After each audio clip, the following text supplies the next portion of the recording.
This idea is the Maruti Suzuki WagonR, Maruti की सबसे ज़्यादा बिकने वाली गाड़ियों में से एक।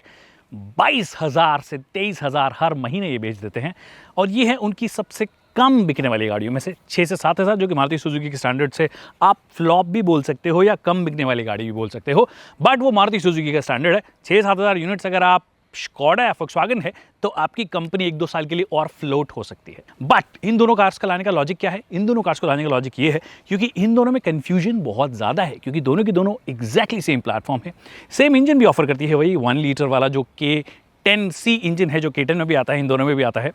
फिर सेम अंडरपिनिंग्स हैं, सेम ऑलमोस्ट सारे फीचर्स हैं, इनफैक्ट प्राइसिंग भी जो है वो ओवरलैप होती है। तो इन दोनों में से कौन सी कार आपके लिए बेहतर है, उसके बारे में आज हम बात करने वाले हैं इस वीडियो में। नमस्कार, खमागणी दिव्य सज्जनों, my name is Vikas Yogi, you are watching age in studio. और आज आपका सारा कंफ्यूजन इन दोनों गाड़ियों को लेकर हम करेंगे दूर।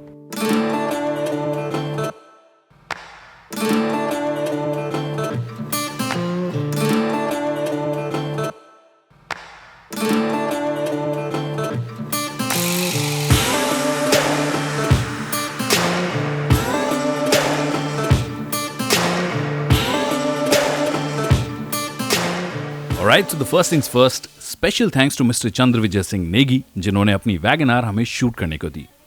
ये वैगनआर का टॉप सेलिंग VXI वेरिएंट है with a 1 litre K series engine. Celerio हमें मारुति सुजुकी की तरफ से मिली और ऑफ कोर्स ये ZXI प्लस वेरिएंट है।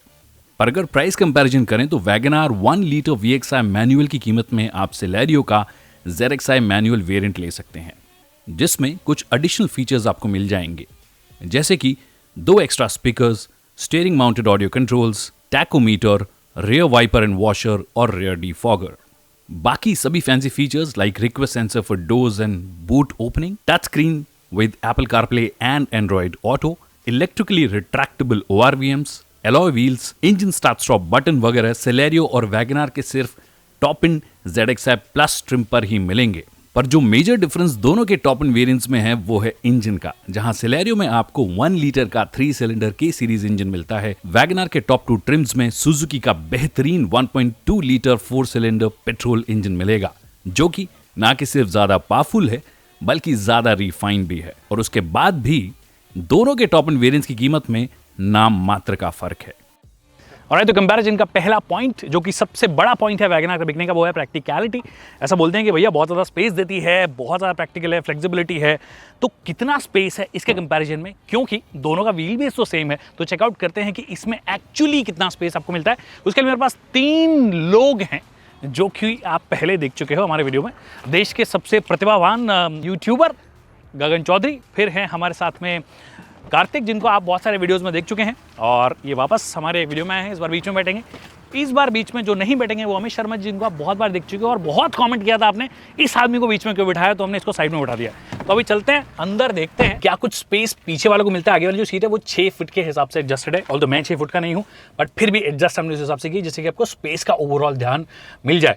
हाइट का रेफरेंस ये खुद ही अपना अपना दे देंगे। मेरा नाम गगन है, मैं 5 फुट 8 इंच का हूँ और मैं सही बैठा हूँ, सही बताऊँ तो मतलब यूजुअली क्या होता है जब साइड में बैठते हो ना और 3 लोग बैठ रहे हैं तो इधर ऐसा लगता है कि बहुत नज़दीक आ रहा है आपके।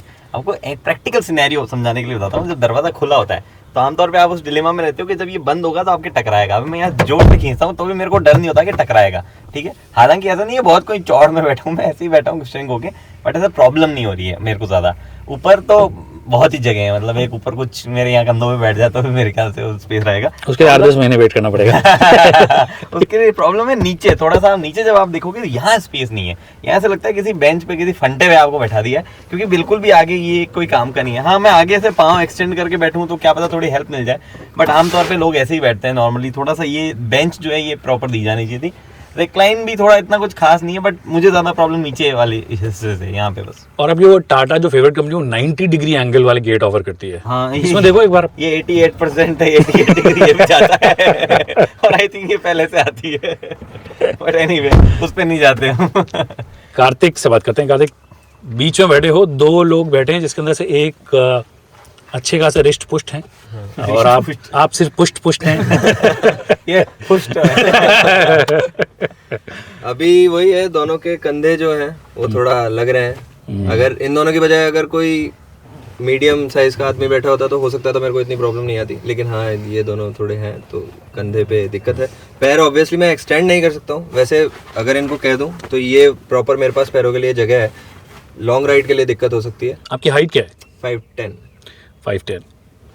तो 5'10" हाइट है और गगन से मैं काफ़ी हद तक सहमत हूँ। ऐसा लगता है कि एकदम फ्लैट बेंच पे बैठा दिया, उस पर थोड़ा सा गद्दा लगा दिया। सीट बहुत अपराइट है, तो मतलब आप छोटे रास्ते के लिए ये गाड़ी बहुत सही है। मतलब आपको सिटी ट्रैवल करना है उसके लिए। लेग रूम बहुत है, लेकिन थाई सपोर्ट नहीं है। लेग रूम में अगर आप आराम से बैठना चाहोगे तो आप बैठ नहीं सकते, क्योंकि फिर ऐसा लगेगा कि आप नीचे आने वाले हो। हाँ क्योंकि सीट छोटी है। सीट छोटी है बहुत। ये सीट अगर और ज्यादा आगे चौड़ी हो जाती ना तो मोस्ट प्रॉब्लम जो हम लोगों की वो सॉल्व हो जाती। आई थिंक वो उधर सॉल्व होगी। वो जो उधर गाड़ी खड़ी है आपकी, उसमें सॉल्व होगी क्या? अरे सर कुछ नहीं बोलने का वो माइलेज बहुत देती है।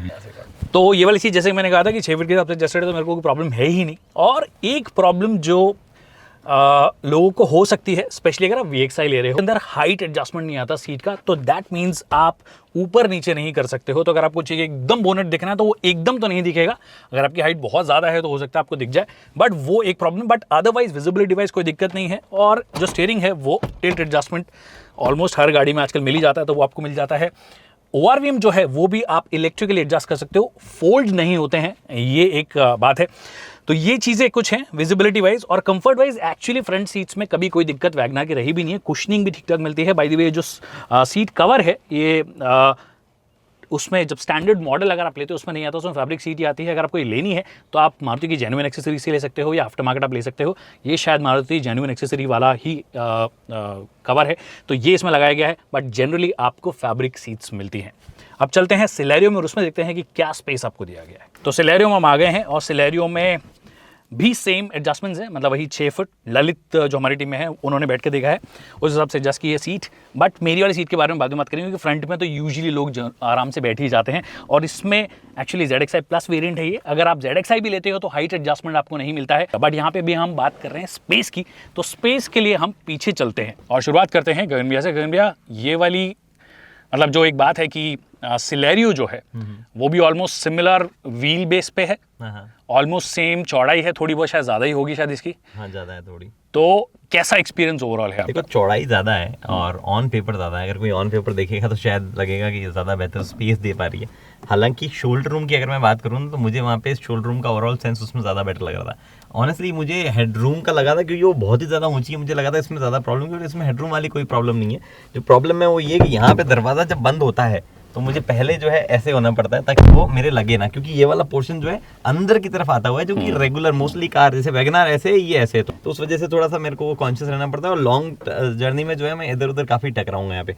हाउएवर थोड़ा सा एक्सपीरियंस अलग है। रेक्लाइन सीट का एंगल जो है वो थोड़ा सा ज़्यादा है और ये नीचे वाली सीट थोड़ी कुशन इसका बेटर है, तो उस वजह से मुझे ऐसा लगता है मैं किसी चीज़ के अंदर बैठा हूँ, वो बकेट टाइप फील आ रही है। और मुझे लग रहा है लॉन्ग जर्नीज में ये मेरे लिए ज़्यादा बेटर, मतलब मेरे को सेटल करके रखेगा, तो ये प्रॉब्लम नहीं करेगा।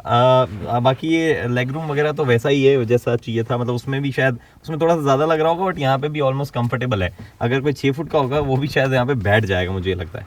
कार्तिक, सेंटर में एक उससे जो चीज़ अलग है कि पहले सिर्फ कंधे दिक्कत दे रहे थे, तो कंधे अभी भी दिक्कत दे रहे हैं, थोड़ी सी ज़्यादा दे रहे हैं, और यहाँ पे पैर भी दिक्कत दे रहे हैं। अब ये वाला जो पार्ट है इनका, हिप वाला पार्ट जो है, ये दोनों थोड़े से ऐसे ज़्यादा क्लोज आ चुके हैं। सीट बहुत कंफर्टेबल है, लेकिन ज़्यादा क्लोज होने से बीच में आप बैठने में वही फंसा हुआ सा महसूस हो रहा है। इसका रीज़न भी मैं बताता हूँ। उसका रीज़न ये प्रॉब्लम अब कार्तिक को थोड़ा बेटर लगेगा। रीज़न ये कि ये सीट जो है थोड़ी सी अंदर धकेलती है मुझे, जिस हिसाब से इसका लेआउट है, तो मैं बाय डिफॉल्ट चलते चलते यहाँ आ जाऊँगा, मतलब थोड़ी सी जर्नी में यूँ बीच में मेरी कंफर्टेबल पोजीशन ये हो जाएगी, ना कि मैं ऐसे घुस के बैठूँ कोने में। तो उस वजह से जो है कार्तिक को हमेशा ऐसा ही फील होगा, क्रैम्ड सा अंदर। उसमें सीट फ्लैट, जैसे बेंच हम बात करें तो मैं कोने में घुस जाता था एकदम। बेंच में ये वाला स्पेस ज़्यादा था, लेकिन इसमें बस फंसा हुआ सा ज़्यादा लग रहा है थोड़ा। तो मैं गगन की बात को ही आगे बढ़ा दूं, जो सीट है ना उसका शेप है ना कॉर्नर से वो ऐसे है। हाँ एग्जैक्टली, मतलब बिल्कुल ऐसे बना हुआ है, तो आपका है ना जो नेचुरल टेंडेंसी है आप इस साइड आते हैं, इधर शिफ्ट हो जाते हैं। और जो वैगनआर है उसका एकदम ऐसे फ्लैट है, मतलब कॉर्नर्स पे, तो आप एकदम स्ट्रेट बैठ सकते हैं उसके अंदर। इसमें एक चीज और है कि ये यहाँ से कर्वी है और वैगनआर स्ट्रेट है, तो जो कॉर्नर्स पे बैठे हैं और अगर उनकी हाइट ज्यादा है, जैसे मैं अपराइट बैठा हूँ, तो जब ये अब इधर लेफ्ट राइट आप लेन चेंज करेंगे तो आपका सर इधर लगने के चांसेस है, और अदरवाइज जो हेडरूम है उसकी वैसे ज़्यादा कमी है नहीं। अगर आप लॉन्ग जर्नी में देखना चाहते हो ना, तो मेरे ख्याल से इस गाड़ी में पीछे 2 लोग ज्यादा कंफर्टेबल बैठेंगे। उस गाड़ी में अगर 3 बैठाने तो उस गाड़ी में थोड़ा ज्यादा कंफर्टेबल बैठोगे लॉन्ग जर्नीज में। मतलब ऐसा, हालांकि ज्यादा कोई कंफर्टेबल तो दोनों में नहीं बैठोगे कंपैरेटिवली। मेरे ख्याल से ये ज्यादा कंफर्टेबल है, लेकिन सिर्फ 2 लोगों के लिए। और गगन एक चीज और है कि इसका सीट का जो एंगल है ना, वो थोड़ा ऊंचा है, exactly। तो आपको थोड़ा सा ना थाई सपोर्ट ज्यादा मिलेगा। तो अगर 2 लोग बैठे हैं और आपको अगर 300 किलोमीटर 250-300 किलोमीटर की जर्नी भी करनी है तो ये ज्यादा कंफर्टेबल रहेगी वैगनआर। एंड आई थिंक एक और मिसकंसेप्शन है हम लोगों का, हमें लगता है कि जो हम सीट कवर लगवाते हैं वो ज्यादा कंफर्टेबल होते हैं। ऑनेस्टली ऐसा नहीं है, ये फैब्रिक सीट ज्यादा कंफर्टेबल है ओवरऑल। स्टॉक जो आता है वो ज्यादा, हाँ, ये ज्यादा कंफर्टेबल लग रहा है। एब्सोल्युटली, वो तो स्वेटिंग भी अगर एब्जॉर्प्शन की भी बात करोगे तो ये वाली थोड़ी सी बेटर होगी। एनीवे, तो ये रेयर सीट का हाल है। अब मेरी सीट के बारे में मैं ऑलरेडी सब कुछ बता चुका हूँ, तो मेरे को ऐसा कोई दिक्कत लग नहीं रही है। वही स्पेस मेरे को लग रहा है। हाँ, एक चीज़ मैं बोल सकता हूँ कि वैगनआर में फ्रंट वाली जो सीट्स हैं वो थोड़ी सी ज़्यादा कंफर्टेबल है, थाई सपोर्ट उसका कंपैरेटिवली थोड़ा सा बेटर है। तो स्पेस की बात कर ली थी, अब करते हैं बूट स्पेस की बात, क्योंकि वो भी उतना ही इंपॉर्टेंट है, स्पेशली इस सेगमेंट की कार्स में। 313 लीटर का बूट स्पेस आपको ऑफर करती है, और इसको समझाने के लिए मेरे पास ये बॉक्स है, जो कि हम सीधे तरीके से खड़ा करेंगे, मतलब ऐसे ना करके इसको ऐसे रखेंगे, और उसके बाद में स्पेस कितना बचता है वो आपको बताता हूँ। उस हिसाब से 5 और 2 उंगलियां, मतलब टेक्निकली मेरी 7 उंगलियां इसमें आ रही है, इतना स्पेस बच रहा है। बस जो फर्क आपको नजर आएगा वैगनआर में, वैगनआर का जो बूट है वो बहुत ज़्यादा, मतलब उसका पूरा शेप ही एकदम स्क्वायर सा है, तो वो जो नंबर ऑफ लीटर्स में कन्वर्ट हुआ है शायद वो वहीं से फ़र्क एक पड़ा होगा। क्योंकि जब आप इस बॉक्स को यहाँ पे रखते हो और फिर आप अपनी उंगलियां देखते हो तो ऑलमोस्ट वही 2, मतलब वही 7 उंगल का फ़र्क है। जो फ़र्क है वो स्ट्रक्चर में है, जैसे कि मैंने कहा डिज़ाइन में ये ज़्यादा बॉक्सी है ओवरऑल पूरी की पूरी गाड़ी, इस वजह से सारा का सारा जो स्पेस है वो भी वैसे ही मैनेज हो रहा है। जब आप सामान रखने की बात करोगे तो दोनों गाड़ियों में ऑलमोस्ट सेम सामान आएगा, और दोनों गाड़ियों में आपको 60-40 स्प्लिट मिलता है। मतलब ये जो है ये कंप्लीटली आपकी फोल्ड हो जाएगी, दोनों की दोनों सीट्स। अभी थोड़ा सामान रखा हुआ है, बट 60-40 स्प्लिट जो है वो दोनों गाड़ियों में आपको मिल जाता है। तो स्पेस मैक्सिमाइज करने की बात हो तो भी आपको ऑलमोस्ट सिमिलर स्पेस दोनों में मिल जाता है। तो ये हो गई बात कि स्पेस में क्या है। अगर आपको ओवरऑल स्पेस की बात करोगे तो बहुत मामूली फ़र्क दोनों में लगने वाला है। और राइट, तो अब बात कर लेते हैं कि भैया चलने में कौन सी ज़्यादा बेहतर है। वैसे आपको बता दूं, जो वैगनआर है वो 15,000 किलोमीटर चल चुकी है, लगभग 6 से 8 महीने में शायद से इतने किलोमीटर उसने किए हैं। दैट मीन्स ठीक ठाक वो गाड़ी चली है। ये वाली जो है ये कंपैरेटिवली नई गाड़ी है। ऑफकोर्स इसको जितना चलाया है वो हमने ही चलाया है, तो 2406 किलोमीटर है। हमारे पास जब आई थी लगभग शायद से 100, 200 या 300 किलोमीटर चली हुई थी। तो ये कुछ सूरत हाल है अगर आप नंबर ऑफ़ किलोमीटर्स की बात करोगे। बट ओवरऑल एक्सपीरियंस की अगर आप बात करोगे तो एक चीज़ जो आपको सेलेरियो में बैठते ही फील होगी वो है कि इसकी जो राइड क्वालिटी है वो कंपैरेटिवली सुपीरियर आपको लगेगी। और जो राइड क्वालिटी बेसिकली 2 रीज़न की वजह से हो सकती है। 1, स्लाइटली बेटर ट्यून सस्पेंशंस, ठीक है। दूसरा, जो टायर है इसमें योकोहामा के टायर्स आते हैं। प्रोफाइल ऑफकोर्स इसका थोड़ा सा छोटा है, बट जो क्वालिटी ऑफ टायर है वो भी बहुत ज़्यादा फ़र्क लेकर आ जाता है कई बार राइड क्वालिटी में ओवरऑल। बट सस्पेंशन, ट्रैवल और ओवरऑल उस हिसाब से देखोगे कि कैसे ये ख़राब रास्तों को हैंडल करता है, तो मुझे लगता है कि ऑफ लेट मारुति सुजुकी की जितनी भी नई गाड़ियाँ आई हैं वो सब ज़्यादा मेच्योर तरीके से हैंडल करते हैं ख़राब रास्तों को। Right from the Alto K10 to this to Baleno जो हमने नई वाली चलाई है, और इनफैक्ट ग्रैंड विटारा और ये सब जो हैं वो तो है ही है। पर ओवरऑल ऐसे जो छोटे मोटे गड्ढे अगर आपको मिल जा रहे हैं, इतने कम ट्रांसफ़र ये अंदर होते हैं, जो कि एक काबिल तारीफ बात है। बीच में एक टाइम आ गया था जब हार्ड-टेक्ड प्लेटफॉर्म पे बनी सभी गाड़ियों के सस्पेंशंस ओवरली स्टिफ हो जाते थे for a regular car. Of course overly stiff का मतलब ये नहीं कि भैया की भयंकर हैंडलिंग देने के लिए हो जाते थे, बट वो गड्ढे वड्ढे जब आते थे, ये ऐसे जो रफ पैचेस आते थे, तो उसमें बहुत ज़्यादा उनकी हालत ऐसी हो जाती थी कि भैया ट्रांसफ़र आपको अंदर होते थे। तो राइड क्वालिटी के मामले में मैंने वैगनआर के बाद में इसे चलाया है। मैं वैगनआर में भी जब बैठूंगा तो आपको बताऊंगा उसके बारे में, बट अगर आप इसे चलाओगे तो राइड क्वालिटी के मामले में this is definitely much better. एक और चीज़ जिसमें ये बेहतर है, हालांकि ग्राउंड क्लियरेंस देखने के एक बार को लग सकता है कि भैया वैगनआर का शायद ज़्यादा हो, बट ग्राउंड क्लियरेंस इस गाड़ी का ज़्यादा है। चाहे 5 mm से हो, 5 mm एक्चुअली रत्ती भर होता है, पता भी नहीं पड़ता। But sometimes it makes a difference. पर एक चीज़ में जिसमें डिफरेंस एक्चुअली क्रिएट होता है वो है कि ओवरऑल हाइट जो है इसकी वो वैगनआर से कम है, जिसकी वजह से बॉडी रोल जो है गाड़ी का वो आपको इस गाड़ी में कम नज़र आएगा। और अगर आप हाई स्पीड्स कर रहे हो से अबाउट 90-100 तो ये आपको ज़्यादा बेहतर कंट्रोल में लगेगी, लेन चेंज के वक्त भी आपको ज़्यादा बेहतर लगेगी। तो जो वैगनआर में आपको बॉडी रोल है उसकी वजह से अंदर भी आप थोड़ी बहुत इधर उधर डोलते रहते हो, स्पेशली अगर आप पीछे बैठे हो तो ज़्यादा डोलते रहते हो। तो अगर आप शार्प टर्न्स ले रहे हो तो वैगनआर में you will have to be slightly careful. आप ऐसा ना कीजिए कि भैया 100-120 में आप एकदम से कोई शार्प टर्न ले रहे हो या क्विक लेन चेंज कर रहे हो, that could prove to be dangerous. बनस्पत अगर आप इस गाड़ी में, वैसे इसमें भी नहीं करना चाहिए वो आपको, बट इफ़ इन केस आप हाई स्पीड्स में टर्न ले रहे हो, this car feels much more stable, ज़्यादा मैच्योर लगती है। जैसे ये वाली रोड अभी खाली है, मैं अगर लेन चेंज कर रहा हूँ तो only problem that I see in all Maruti Suzuki cars, of course body roll तो यहाँ पे कंट्रोल्ड है, वो ये कि भैया ये जो स्टीयरिंग है ये सीधी ही नहीं होती है। अगर मैंने राइट कर दिया और ऐसे कर दिया तो ये मेरे को अंदर ले जाएगी तो ये चीज़ समहाउ ठीक करने की ज़रूरत है मारुति सुजुकी को कि भैया ये जो सेंटर रिटर्नेबिलिटी है वो ठीक करो। वो बलेनो में हमने देखा थोड़ी बेहतर हुई थी, हमने ग्रैंड विटारा में देखा कि वो अच्छी है, ब्रेजा में थोड़ी बेहतर हुई है, but still they are not the best. अब रिफाइनमेंट लेवल्स की भी अगर आप बात करोगे तो रिफाइनमेंट लेवल्स भी एक्चुअली दोनों गाड़ियों में, वैसे तो इंजन सेम है बट इसका वेट जो है वो कंपैरेटिवली थोड़ा कम है। I think if I am not wrong करीब 30 किलो के आसपास का फ़र्क है दोनों गाड़ियों में। अगर top end to top end अगर आप कंपेयर करोगे या किसी भी वेरिएंट टू वेरिएंट में कंपेयर करोगे तो करीब 30 से 35 किलो के आसपास का फ़र्क आएगा। तो वो फ़र्क जो है वो आपको यहाँ पे भी फील होता है कि जिस तरीके से इंजन को ट्यून किया गया है, क्योंकि इंजन बेसिकली सेम ही मोर लेस सेम इंजन्स हैं, दोनों में आपको वही केटेंसी मिलते हैं, बट यहाँ पे it feels better, it feels more refined, थोड़ा सा ज़्यादा स्मूथ आपको ये लगेगा। वैसे गाड़ी भी थोड़ी नई है, वो 15,000 किलोमीटर है, उसकी एक सर्विस भी आ रही है, बट मोटे मोटे तौर पर मैंने वैगनआर जब भी बार बार चलाई है तो मुझे ऐसा लगा कि उसका वेट जो है वो कई बार ऐसा लगता है कि गाड़ी को पुल करने की कोशिश कर रहा है। ऐसा नहीं है, और वो तब होता है जब आप एकदम स्टार्टिंग एकदम इनिशियल गियर में हो, तब आपको थोड़ी बहुत दिक्कत आती है। अदरवाइज दोनों बहुत ज़्यादा सेम फील होती है। और वहीं पे जब आप इसको स्टार्ट करते हो और इसको जब आप गाड़ी को उठाने की कोशिश करते हो, this feels much more refined. But momentum में हो तो दोनों गाड़ी एकदम सेम फील होती हैं। इनफैक्ट दोनों गाड़ियों का जो गियर बॉक्स है, मतलब जो पावर ट्रेन है वो भी एक्जैक्टली सेम है, तो मतलब गियर बॉक्स भी सेम है, तो वो गियर बॉक्स भी जो है एकदम स्लिक शिफ्टिंग है, मतलब एकदम मक्खन वाला स्मूथ शिफ्ट आपको नज़र आएगा, कोई दिक्कत वाली बात नहीं है। इनफैक्ट ट्रैक्टेबल भी है ये engine, despite the fact that it's a 3 cylinder, बहुत ज़्यादा वाइब्रेशंस आपको फील नहीं होती है, which is fantastic. I don't think किसी और 1 लीटर के 3 सिलेंडर इंजन में वो बात है जो कि इस इंजन में है। हाँ, ऑफकोर्स अगर आप वैगनआर का 1.2 लीटर ले लेते हो क्योंकि 4 सिलेंडर है, फिर तो कोई बात ही नहीं है।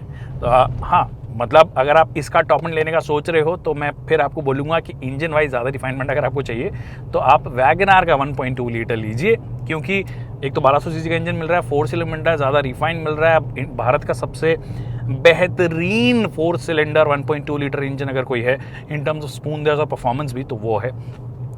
एक चीज़ जो मुझे दिक्कत लगती है इस गाड़ी में, मतलब अगर आप किसी और गाड़ी से आ रहे हो, स्पेशली से वैगनआर से अगर आप इसमें आ रहे हो, मारुति की और गाड़ियों से आ रहे हो ऑल्टो K10 को छोड़ के, तो आपको लगेगा कि भैया सबसे पहले तो कई बार ऐसा हुआ है कि लोग मेरे को पूछते हैं कि भैया इसमें विंडो नीचे करने के बटन्स कहाँ हैं, तो यहाँ पे हैं।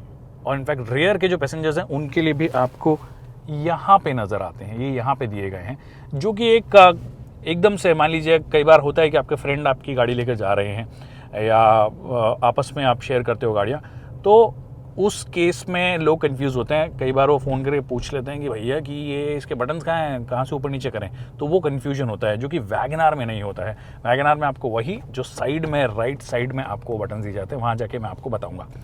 तो ये ओवरऑल एक है।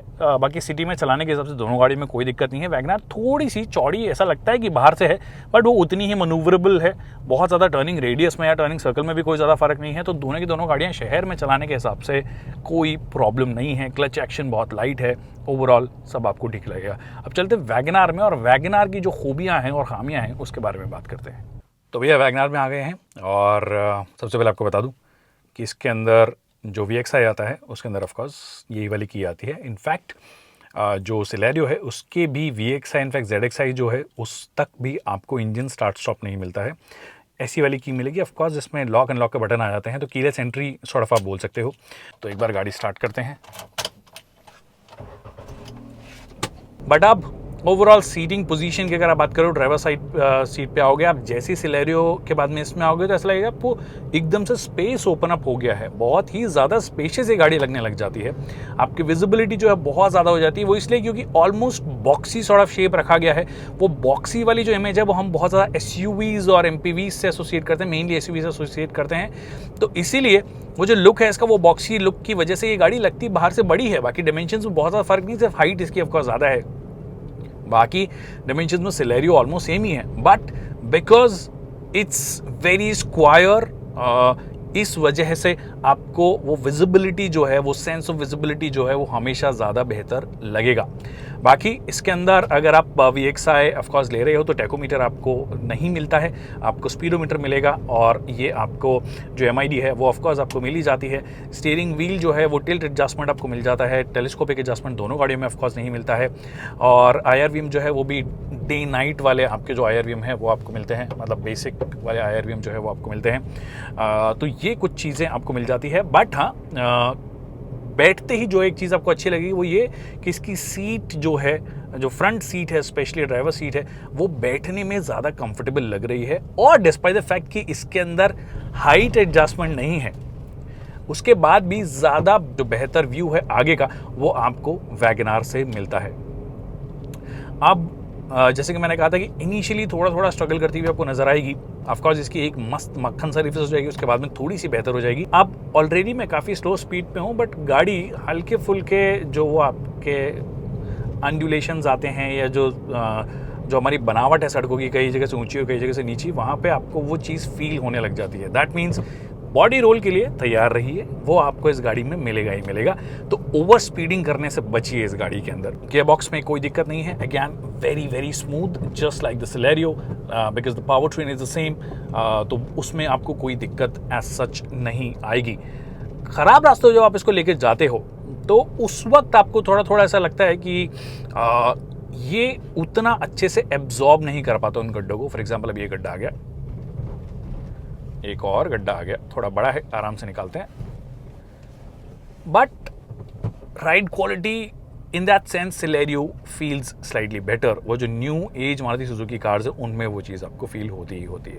एक चीज़ जिसके अंदर हालांकि सिलेरियो का क्लेम है कि वो ज़्यादा फ्यूल एफिशिएंसी आपको ऑफर करती है, बट जो हमारा मतलब जितना भी हमने किलोमीटर चलाया है, आज लगभग 50 किलोमीटर के आसपास चलाया है, उसके अंदर जो फ्यूल एफिशिएंसी निकल के आई है, दिस वन ऑफर्ड 21.3 या 21.2 के आसपास।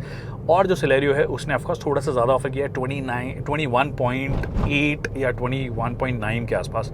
तो बहुत ज़्यादा सेम है। हम और थोड़े लंबे टाइम के लिए चलेंगे तो मुझे लगता है कि दोनों की दोनों जो गाड़ियाँ हैं वो ऑलमोस्ट सिमिलर ऑफर करेगी। और बाय द वे ये जो MID पे ऑफर जो दिखाई जा रही वो वाली फ्यूल एफिशिएंसी है, उसमें क्लियरली आप 10% कटौती कर लीजिए, क्योंकि MID हमेशा थोड़ा सा ज़्यादा बताती है। तो 10% आप कम कर लोगे तो उतनी फ्यूल एफिशिएंसी निकल गई। तो से फॉर एग्जाम्पल अगर 22 के MPL के आसपास आपको सिलेरियो दे रही है तो उसका 10% आप कम कर लीजिए तो लगभग 20 के आसपास आपको fuel efficiency city plus highway में मिला के दे सकती है। हाईवे पे बहुत ज़्यादा ऑफर करेगी, बस सिटी में भी आप इजीली ऑन एन एवरेज 18 से 20 के निकाल सकते हो, depends how do you drive it. तो मोटे मोटे तौर पर हमने सारी चीज़ों की बात कर ली है। ब्रेकिंग परफॉर्मेंस की बात करोगे तो दोनों गाड़ियाँ बहुत ज़्यादा सेम फील होती है। एक चीज़ जो टायर्स हैं, एक्चुअली जो टायर ग्रिप है वो भी आपको, अगर आप सिलेरियो के टॉप एंड वेरिएंट लेते हो तो उसमें योकोहामा आता है बाय द वे, और उसका टायर ग्रिप ट्रेड पैटर्न जो है वो थोड़ा सा बेहतर है। आई एम नॉट श्योर इसके टॉप एंड वेरिएंट में क्या आता है, बट इन टायर्स की मैं अभी बात करूं जो स्टॉक टायर्स अभी इसके साथ में आते हैं उनमें वो ग्रिप जो है वो थोड़ी सी कम आपको नज़र आएगी। तो यही है कुछ मेरे फर्स्ट इंप्रेशंस दोनों गाड़ियों के ड्राइविंग के बारे में भी। कभी लंबे समय के लिए चलाएंगे तो फिर एक ढंग का माइलेज रन भी हम कर देंगे। एंड नाउ दी आखिरी बात कि भैया कौन सी आपको प्रेफर करनी चाहिए या कौन सी मैं प्रेफर करूंगा। आपको कौन सी प्रेफर करनी चाहिए आप कमेंट सेक्शन में बताइए, मैं आपको बता दूं कि मुझे कौन सी सही लगी। अगर आपको 1000 cc वाला ही वर्जन लेना है, मतलब 1 लीटर K10C वाला वर्जन आपको लेना है, तो दोनों की दोनों फ्यूल एफिशिएंसी भी बहुत आसपास में आपको ऑफर करती है। पर अगर जिस प्राइस में आप वैगनआर का VXI लोगे उस पैसे में आप Celerio का ZXi ले सकते हो, जो कि ऑफकोर्स ज़्यादा फीचर लोडेड है। मतलब 4-5 फीचर जो है मोटे मोटे वो आपको ज़्यादा मिल जाते हैं, जिनकी लिस्ट आपको यहाँ पे नज़र आ जाएगी। पर अगर आप टॉप इन वेरिएंट चूज कर रहे हो Celerio का ZXi प्लस, तो उसमें आप लीजिए WagonR का ZXi प्लस, क्योंकि दोनों के प्राइस में जो डिफरेंस है वो ना के बराबर है, सिर्फ 8 से 10 हज़ार का फ़र्क है। और यहाँ पे आपको 1200 सीसी का इंजन भी मिलता है, जो कि 4 सिलेंडर इंजन है, one of the finest engine है। और जो फीचर्स जो हैं वो भी ऑलमोस्ट जो इसमें सारे आते हैं वो सारे यहाँ पे भी आपको मिल जाते हैं। And that's the reason why I guess WagonR still sells more. तो ये कुछ मेरा प्रेफरेंस है, जो कि मुझे लगता है कि आपको चुनना चाहिए। विकी, माइलेज कंपैरिजन करेगा?